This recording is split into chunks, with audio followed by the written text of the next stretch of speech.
Hi, I'm Toby, Toby Longhurst, and I am the president of CathSoc. And today I'm going to be giving a talk on faith and reason. Now, just to let you know, I forgot to hit record when I presented this live yesterday, and so I'm now re-recording the beginning of the talk so that everyone can watch back the full thing. So if I change outfits and location, you know why. So just bear with me there. Okay. So first, I want to talk about a little bit about me, tell you who I am, and sort of my journey. So I've been brought up Catholic and have always identified with being Catholic. My brother also. But what's interesting to me is when he got to university, he strayed away from his faith a bit more. Whereas when I came to university, I still held on to that claim of Catholicism. It didn't really follow some of the more fundamental elements with regards to the teachings. So um, I didn't go to mass every week and didn't go to confession regularly, that sort of thing. But I still claim to be Catholic. What began me questioning my faith was when people would often give me arguments as to why God didn't exist, or how could God exist if X also exists. And to these questions, I had no response. Okay, and this is because my faith was based more on intuition than conviction, and especially of my mind. I felt annoyed most of the time because I can answer these questions, and moreover because I felt Catholicism was true. And what's worse was, a lot of these concerns that they raised were incredibly valid. For example, how could there be a God if there's so much pain and suffering in the world? I had faith in Catholicism, I like to say, through osmosis, because I had faith in Catholicism because I had faith in other people who believed it. Of my family, only my uncle and my mother are ardent Catholics. And to me, they're both very intelligent people. They also, to me, seem to be the people I looked up to the most, given how they acted with themselves and how they treated other people. So I knew there were answers to be found here regarding my questions, and the ones my first year flatmates had raised. So I began looking, and through my various readings and discussions and more readings, I feel better equipped to answer a lot of these initially convincing arguments against religion, and more specifically Catholicism. So this is really the reason I'm giving the talk today. Firstly, to make everyone aware of this great Catholic tradition with regard to thought about God and all these questions and issues commonly people have with God. Secondly, hopefully through what I say, people may not have to look as hard or for as long to find the answers they're looking for. Okay, so what is faith? Well, in today's culture besotted with modern science and the scientific method, often the definition of faith gets construed as bad science, superstition, credulity, gullibility, believing something based on no evidence. If just sort of trusting, it's like, oh, if I don't have the answer, just have faith. Or it's something below this threshold of reason. But this is as far removed as it could be from actually what we mean by faith. Paul Tillich, the Protestant theologian, once said that faith is the most misunderstood word in the religious vocabulary. Okay, so where did it begin? Well, what we know is that often what I like to say at this point is that these questions that people raise are nothing new, really. I think a lot of people think they've got the one up on you when they bring these questions up, because they say something like, oh, but have you thought of this? As if in these 2,000 years of the tradition, we've just been idly going by, not thinking about a lot of the questions which are the most maybe troubling and don't seem to add up the most, but these are nothing new. So, the question of faith and reason, something we've battled. You often see it throughout the tradition and even in the Bible, as we'll see later. This is the same with the problem of pain. People are like, "Oh, have you thought about that?" And this again is in the Bible. If you go to the book of Job, it's all about him struggling with this question. So these are nothing new. But where did this sort of divergence, shall we say, occur? So yeah, it's true. For a long time, faith and science were one, and they went along together because science wasn't advanced enough as it is now to sort of contradict the literal interpretation that a lot of people had to say about creation and the book of Genesis. And so they were going along, and then during the mid 13th century, we got this school of thought forming called Latin Avveroism. Now, this is a philosophy based on an Islamic philosopher called Avverois. Okay, essentially, it's an interpretation of Aristotelian philosophy, with its basic tenet being reason and philosophy are superior to faith and faith-founded knowledge. So, knowledge and what we can know and observe is superior to what we can believe, or knowledge that we believe on faith. And so this led to this idea of the double truth theory. Okay, so something could be right theologically but wrong philosophically, right? So it could be like, okay, you believe this, but we don't have to believe this. And this was great for everyone because they were like, oh, finally we're free of the shackles of religion. We can finally progress and get to the point we want to be. Now, at the time, in the mid 13th century, this was a time that St. Thomas Aquinas, one of the, if not the most prominent Catholic philosophers and theologians, was alive. And so he gave his own retort to this emerging school of thought, which was, well, they can't be in conflict if they're from the same source, namely God. So, for example, seeing as God is the ground of intelligibility, he's the one who gives us reason, how could therefore our reason be in conflict with the faith we have in God? That was the main argument. And so where is it now? And unfortunately, for the most part, Thomas didn't seem to have as much weight with the secular world as he had hoped. And so for the most part, we're in the same place. Modern science keeps coming and with these ideas which they believe contradict the faith we have, and still have this definition of faith. And so we'll take a look at this argument from Ricky Gervais, and this is talking about one of the biggest reasons I believe that faith against reason is prevalent in today's secular culture, particularly in that of the UK and the US. And I think it's because people feel they need an answer for something to feel satisfied. So, for example, a mathematician, often with maths, you want to find a concrete answer, where subjects like English and philosophy don't always have that one answer. And I feel like the world is pointing towards this. So let's take a look at Ricky Gervais's argument.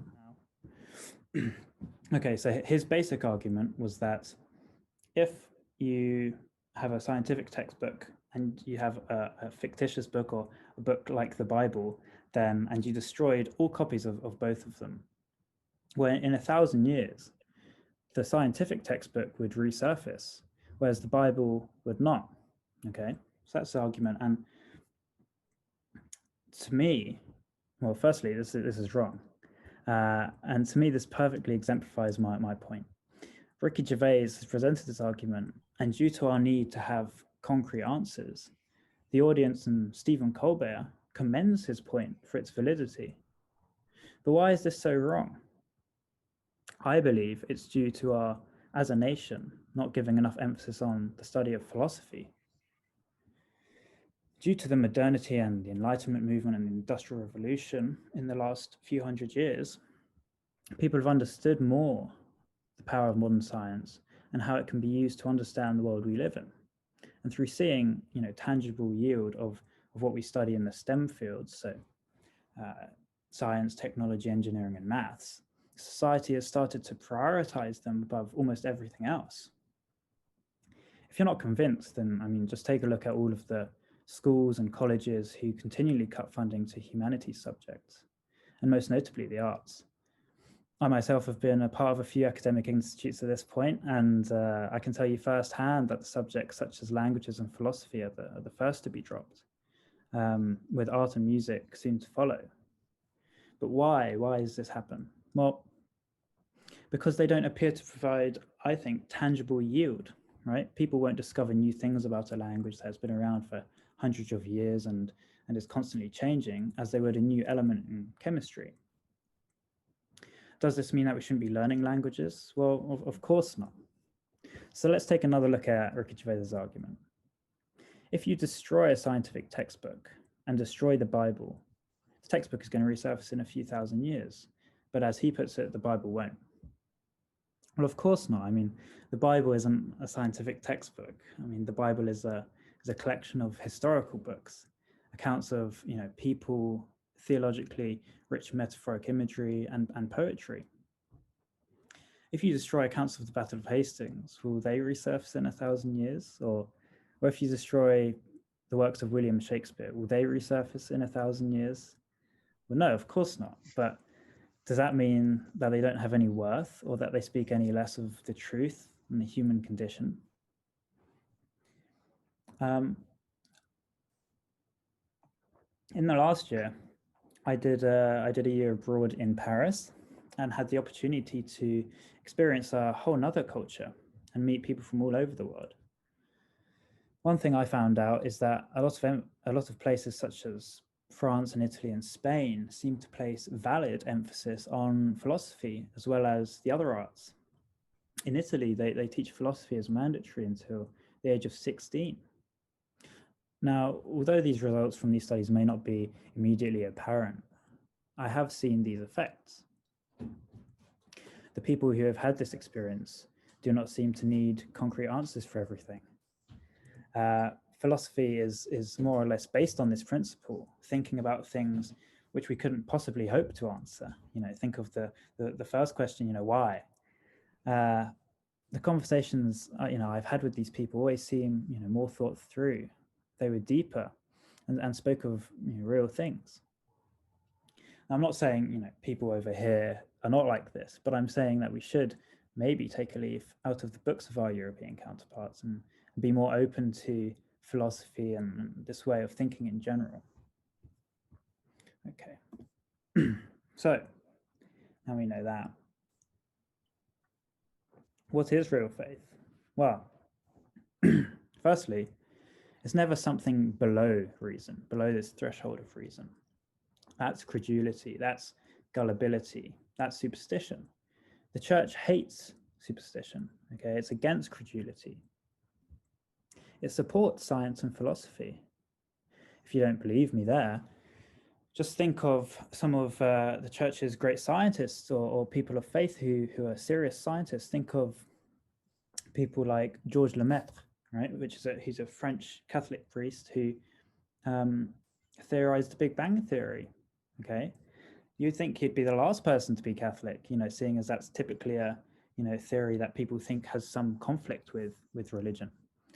Think about Albert Einstein, one of the greatest minds of maybe the last millennia, and he too was a man of faith. What did they believe? Right? They believe in the scientific method, and the scientific method rests upon something not unlike faith. Okay, it rests in this confidence in the underlying intelligibility of the world, the fact that we can know what we observe, that we can, if we look into something, we'll find something intelligent in there. So let's think again to Albert Einstein. Okay, he's a public man of faith, and throughout his career, he was searching for this unified field theory. Okay, And he thought of this long before he was close to discovering it. Essentially, it was a goal he merely imagined. He couldn't at the time prove this hypothesis, and so it wasn't really the product of reason, but something he accepted on something like faith. I mean, it's strange to think about that, having but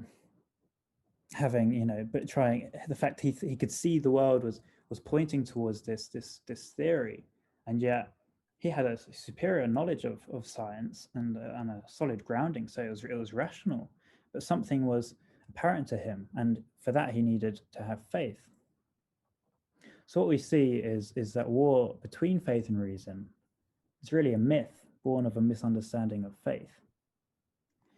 People who understand faith properly see no conflict between the two. Okay, so what is real faith? We know it's something not below reason. What I'd argue is, yes, it's a surrender, but on the far side of reason. So it's not below reason. It's above reason. Okay. So let's take a look at St. Thomas the Apostle. I had forgotten to prepare this, but here we are. I have a Bible.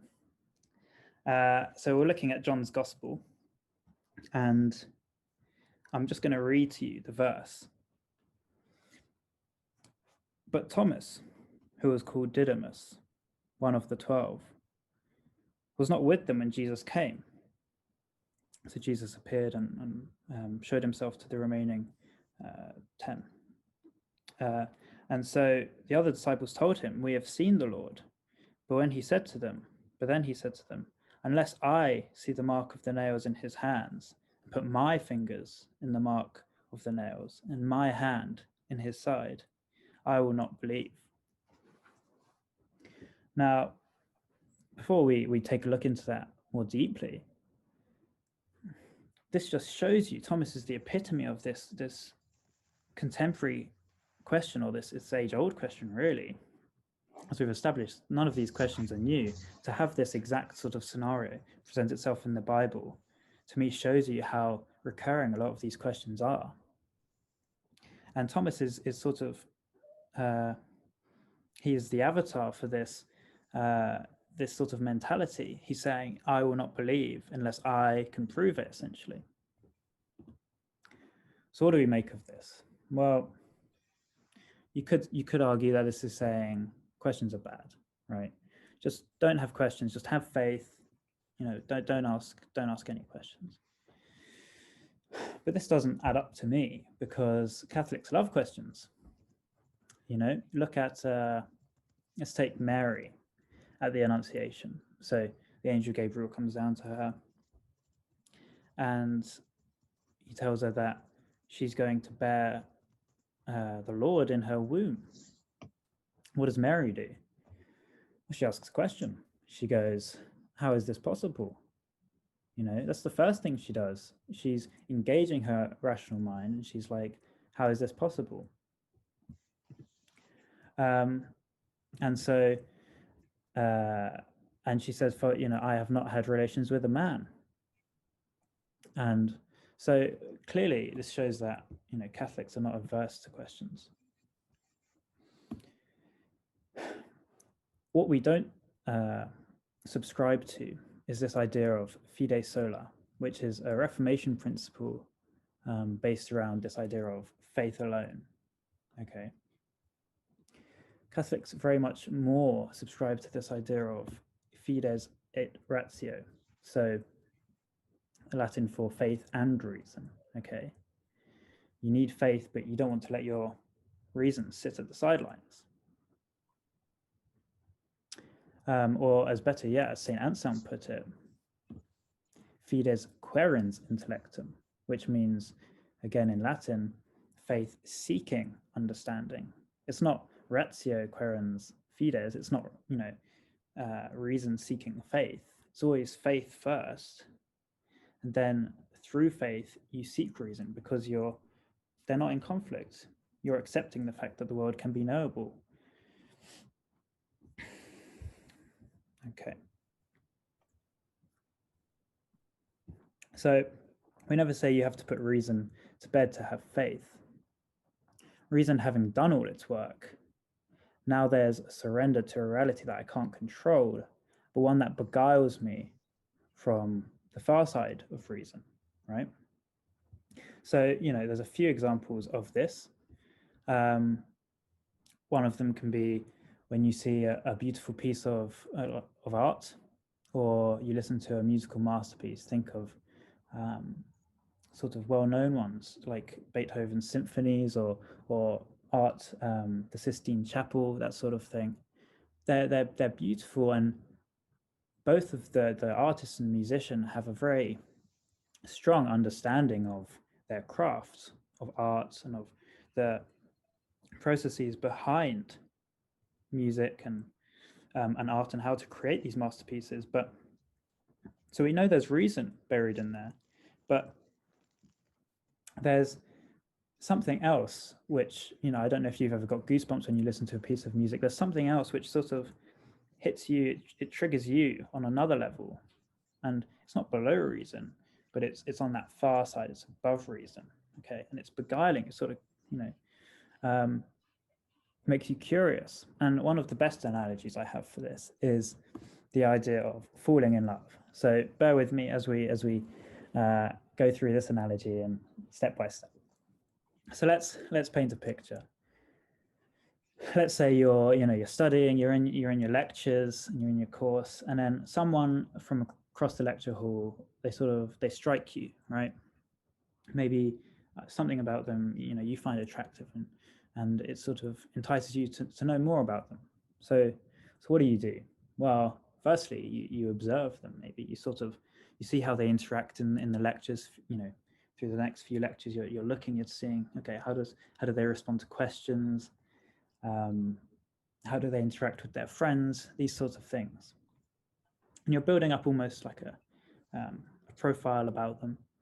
And then you like what you see, and so what do? So you go and maybe you ask your friends, if they know something about them. You get them to tell you what they're like, and their personality, that sort of thing. So you're further building up this portrait of this person through what you're observing. And then maybe, I guess in today's world, you can look them up on social media. Maybe you can add them as a friend, and then you can see, you get a lot more information about them. You get to see, you can see where they're from, maybe what school they went to, what your mutual friends are, that sort of thing. Maybe even what societies they're a part of, what their interests are, that sort of thing. So you're building up quite a rapport. And that's for us, normal people. Think about the great Sherlock Holmes, okay? Fictitious British detective. He was sort of prided on his strange ability to be able to deduce quite a lot about someone just by observing, right? He could almost solve cases just when someone would walk in about how they presented themselves. And that's still on reason alone. Okay. So you've built up a bit of a rapport with this person, and you're liking what you're seeing and hearing, that sort of thing. And you want to go even further. So maybe now you meet this person, okay? And they come in, and they're verifying some of the things you had thought about them, and they sit down. But then something special needs to happen, right?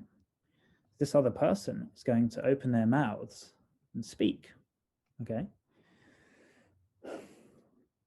And at some point, they're going to reveal maybe truths about them.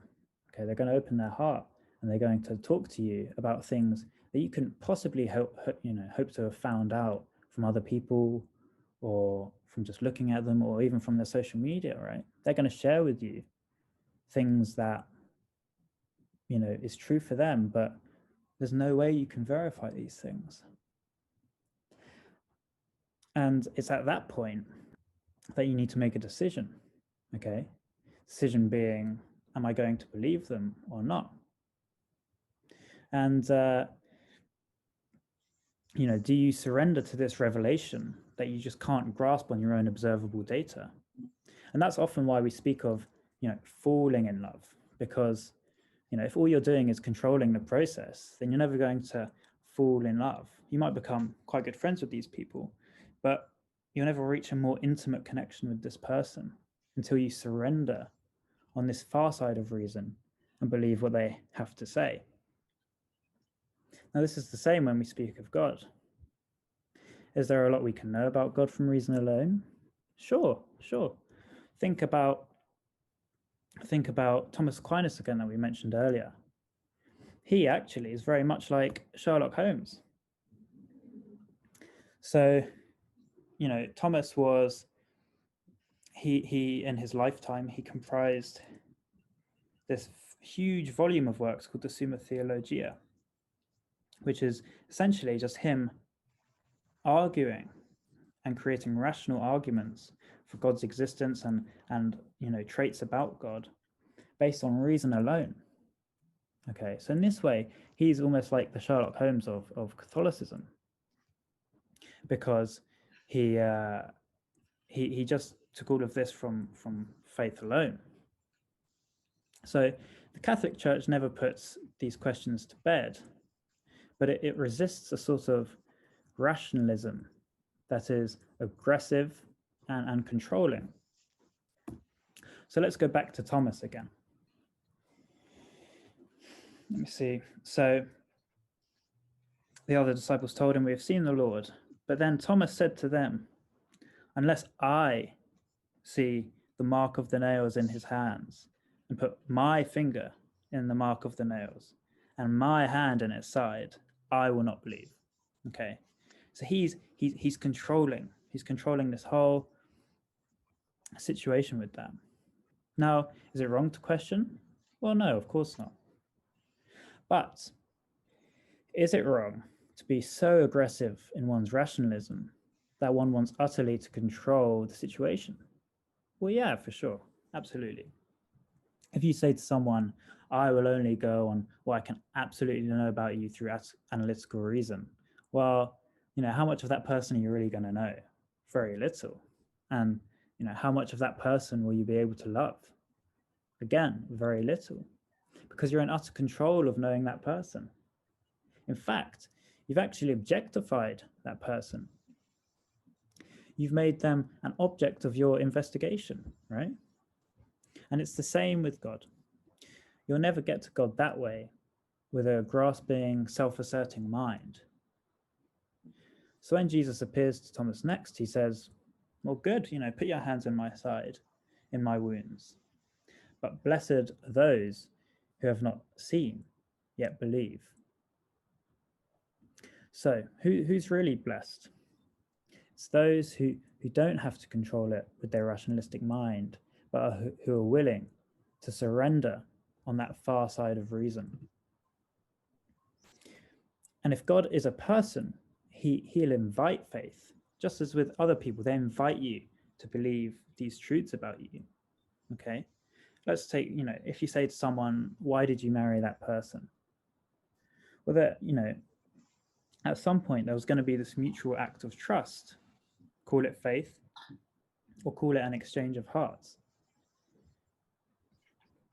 The conclusion here is that faith is this act of trusting in God and accepting what he has revealed to them in his own freedom. Faith is not opposed to reason, nor is it sub-rational. Is it below reason? But it's not rationalistic. It doesn't sit merely on this rationalistic plane of what we can observe and measure. No, faith is trusting in another person, the supreme person, God. It's not irrational. It's not below reason. It's supra-rational. It's above reason. So thank you for listening. And I guess, yeah, thanks for listening. And let me know if you have any questions. Thank you. That's all right. Thank you.